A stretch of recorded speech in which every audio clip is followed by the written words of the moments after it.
Tikriausiai noras įrodyti savo, kad galiu tai daryti, kadangi nuo mažens savęs nesaugojau, visada norėjau būti lygus su visais. Aišku, komanda prisideda prie viso to, treneriai, šeima visada motyvuoja judėti į priekį ir siekti, kas įmanoma geriausia.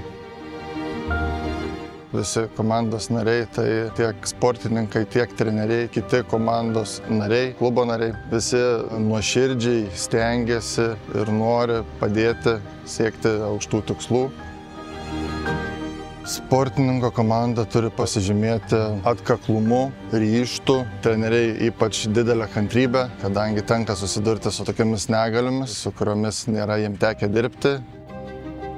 Komandą sudaro realiai visa aplinka, kurioje mes gyvename. Pagrinde, aišku, trenerio ir sportininko santykiai, kadangi pradėjau sportuoti beveik prieš 10 metų. Vasario mėnesį su treneriu švęsim jubiliejinę sukaktį. Tai iš tikrųjų per tiek metų nebūta nei susipykta, nei apsižodžiuota. Tai visada malonu, kad žmogus yra ne tik draugas, bet jau tapęs ir šeimos narys. Iš tikrųjų labai smagu dirbti su tokiu žmogumi, kuris tą visada palaiko, motyvuoja ir ištiesia ranką, kada jau ištinka kokia bėda ar nepasiseka.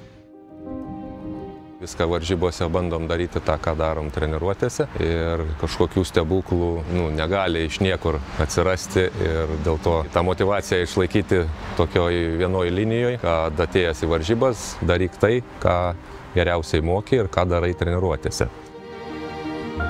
Kiekvienam sportininkui svarbu tas palaikymas ir kada įsijungia ir šeima, ir treneriai, ir draugai, ir tos įstaigos, kurios prisideda prie mūsų to sporto, ypač ir rėmėjai, sakykime. Labai svarbu mums jausti tą užnugarį, kad esam kažkam reikalingi, o ypač Andrius ten ar Eivydė, tai jiems tikrai galvoju, kad yra svarbu.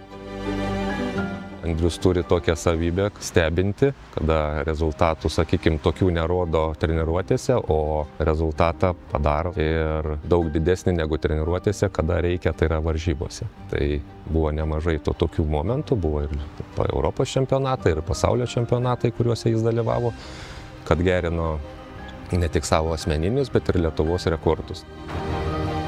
Nepasiduoti, išlikti ryžtingam.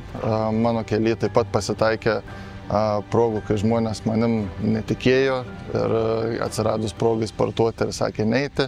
Netikėjo, kad aš galiu tapti profesionalus sportininkas, bet aš visas šitas mintis stūmiau šoną ir tiesiog ėjau į priekį ir to norėjau ir kas iš to gavosi.